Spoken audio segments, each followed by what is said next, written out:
여러분 안녕하십니까? 김군의 마음 TV 김원장입니다. 오늘은 피부의 그 영적인 의미를 생각해 보려고 합니다. 피부는 몸을 감싸고 있는 보호막과 같은 역할을 하고 있습니다.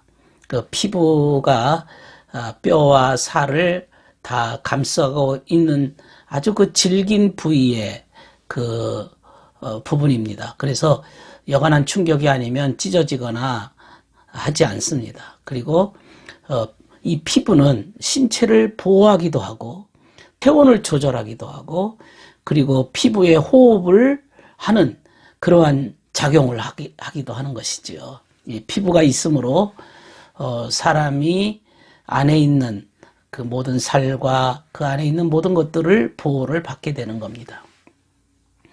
어려서는 그 피부가 윤기가 있고 부드럽고 살결이 고운데 나이가 들면 피부에 그 주름지고 또 기름기도 적어져서 탄력을 다 잃어버리는 모습을 우리가 알 수가 있습니다. 그래서 피부는 나이의 그 시계와 같고 그리고 건강 리트머스와 같아서 피부 트러블이 있거나 하면은 뭔가 건강의 신호가 왔음을 우리에게 가르쳐 주기도 합니다. 피부는 또 체온 조절도 하기 때문에 그 날이 더우면 안에 있는 그 피부가 그 혈관이 확장이 되어서 땀을 내기도 하고요. 그 날이 추우면 피부의 그 혈관이 이렇게 축소가 돼서 체온을 조절하기도 합니다. 이 피부 그리고 이 피부는 몸의 보호막과 같아서요. 병균이나 세균이나 그 잡다한 그러한 것들이 들어가지 못하도록 다 이렇게 보호해주는 그러한 역할을 하기도 합니다. 이 피부의 영적인 의미가 무엇일까요? 성경에 이 피부라고 하는 것은 안의 것을 밖으로 드러내기도 하는 것이고요. 또 안의 것을 보호해주는 기능을 하기도 하는 것입니다. 드러내기도 하지만은 안에 있는 것들을 밖으로 이렇게 표현하는 것이기도 하지만은 또 안의 것을 보호해주는 그러한 기능을 하고 있습니다. 외적인 것으로 이렇게 감싸고 있습니다. 그러니까 다시 말하면 내면의 세계를 외적으로 보호해주는 그러한 역할을 한다. 속의 것을 감추기도 하는 것이죠. 이게 피부입니다. 모세가 십계명을 받고서 시내산에서 내려왔을 때에 얼굴 피부에 광채가 났습니다. 사람들이 감히 쳐다볼 수 없을 정도로 모세의 얼굴 피부에서 광채가 드러났습니다. 출애굽기 34장 29절의 말씀입니다. 모세의 얼굴에 피부에 광채가 드러났다고 하는 것은 모세는 율법의 대표자인데요. 율법의 정신세계가 드러난 것이죠. 외부로 이렇게 빛을 드러낸 것입니다. 다시 말하면 진리가 외부로 빛으로 드러났던 것이지요. 그래서 피부의 모습은 그 안의 것을 다 드러낸다라고 말할 수가 있습니다. 안과 밖이 일치하는 것이 건강한 모습입니다. 그런데 성경에 이제 그 문둥병, 주로 나병이라고 표현하고 있는데요. 문둥병과 나병 이런 것은 대표적인 피부병으로 등장하고 있는데 그것은 안의 것과 바깥의 피부가 일치하지 않았을 때, 다시 말해서 믿음과 행위가 다를 때 그걸 위선이라고 얘기합니다. 안과 밖이 다른 것이죠. 위선. 그 위선을 우리는 이렇게 이제 신성모독죄다. 안과 밖이 다른 상태를 문둥병이라고 표현하고 있는 겁니다. 영적인 의미에서 피부라고 하는 게 믿음의 고백과 같은 것인데요. 그것이 다른 상태로 드러난 겁니다. 예를 들면 진리에 대해서 진리를 가지고 있으면서도 그대로 있는 그대로 고백하지 않거나 또 진실하게 믿지도 않으면서 마치 신앙이 좋은 것처럼 고백을 하는 다른 사람에게 눈속임을 하고 거짓 고백을 하는 그런 모습들이 위선이라고 말하는 것들입니다. 마음에는 없으면서 입으로 고백하거나 또 말과 행동이 불일치한 상태, 이것이 곧 문둥병입니다. 피부병입니다. 이 영적 나병이라고 말할 수가 있습니다. 한마디로 말하면 거짓 고백입니다. 거짓 고백. 이걸 신성모독죄입니다. 신성모독.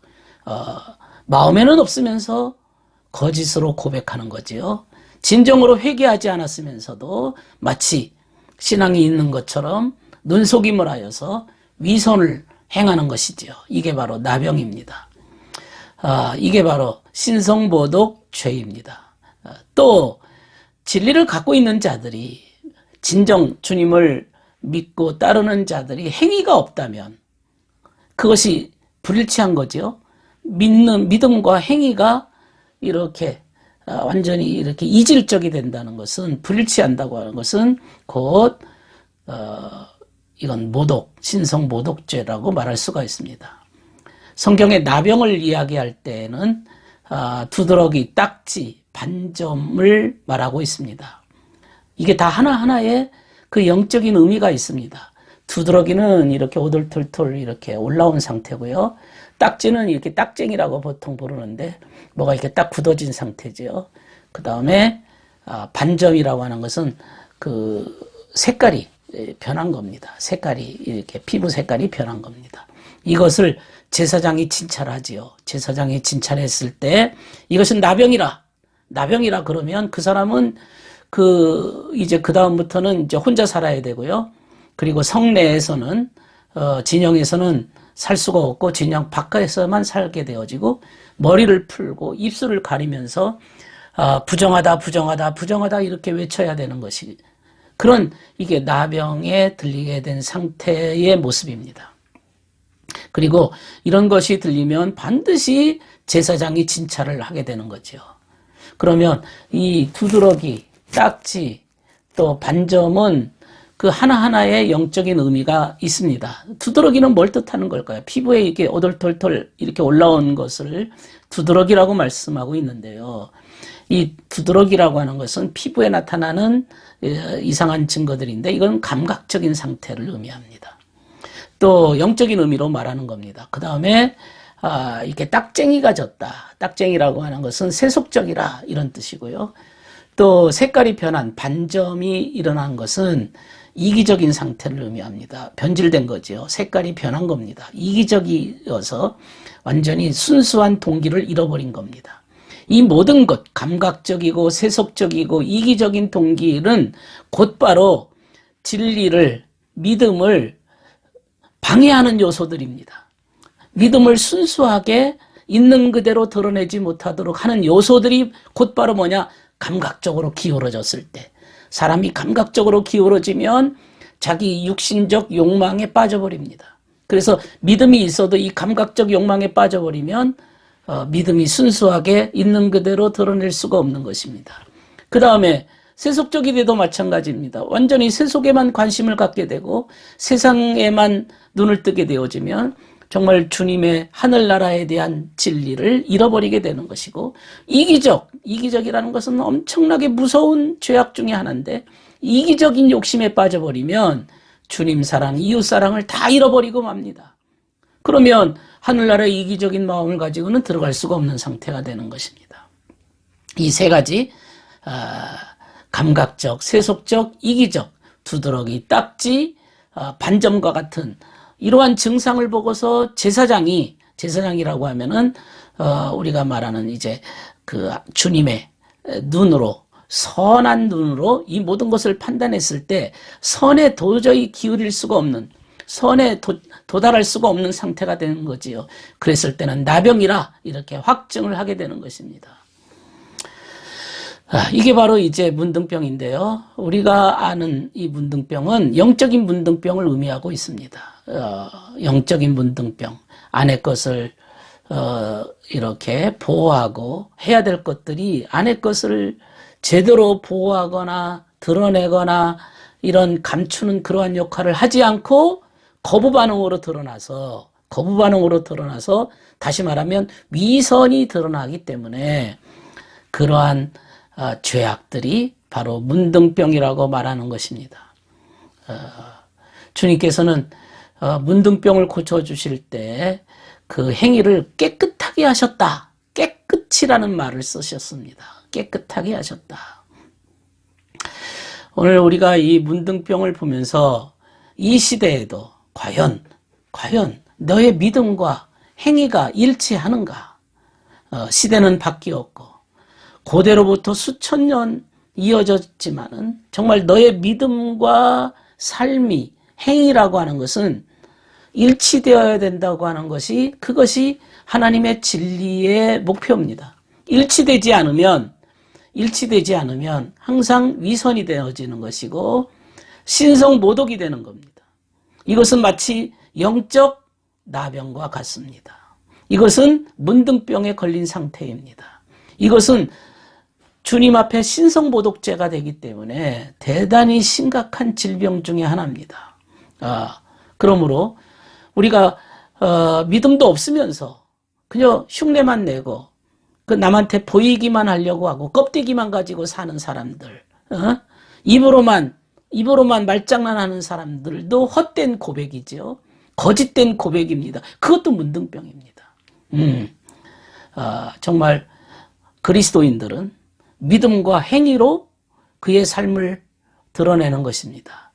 믿음과 행위의 일치, 그것이 됐을 때 영적 문둥병에서 고침을 받는 증거가 되는 것입니다. 믿음을 갖고 있지 않으면서 영적 진리를 믿지 않고 또 자신의 믿지 않으면서도 영적 진리를 믿지 않으면서도 마치 거짓되게 행동을 한다든지 또 고백과 삶이 일치하지 않은 것은 영적 문둥병의 전형적인 모습이라고 말할 수가 있습니다. 문둥병은 사실 처음에는 증상이 나타나지 않습니다. 찔러도 아프지도 않습니다.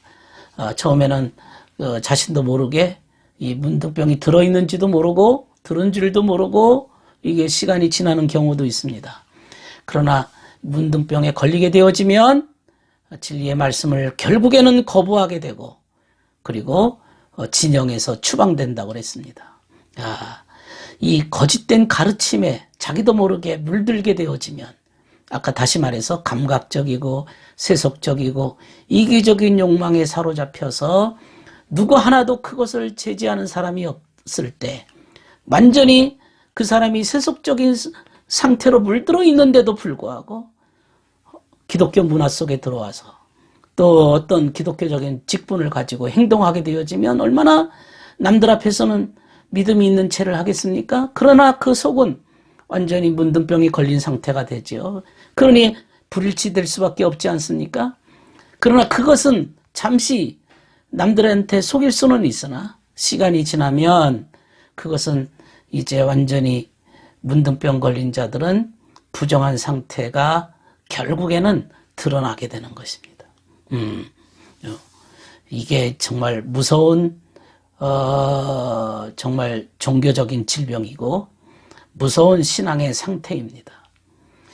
이것이 오늘날 만약 교회 지도자, 평신도 지도자, 교회에 어느 정도 영향력을 미치는 위치에 있는 자들이 이런 위선을 가지고 영적 문둥병에 걸린 자가 교회를 다스린다면 얼마나 무서운 일들이 일어나겠습니까?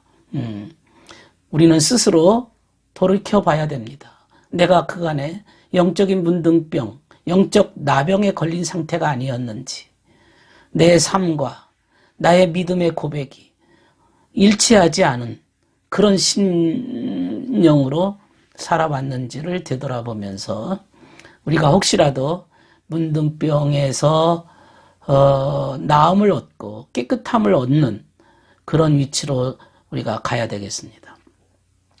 성경의 대표적인 문둥병에서 치유받은 사례는 나아만입니다. 아람의 군대 장관 나아만인데요. 이 사람이 군대 장관이었지만은 문둥병에 감염되었습니다. 그리고 엘리사가 시키는 대로 요단강에서 7번 씻고 깨끗해졌습니다. 어린아이 살처럼 여전했다 그랬습니다. 이것은 나아만이 자신의 모든 것을 내려놓고 내가 문둥병이 걸렸다는 사실을 스스로 인정을 한 거죠.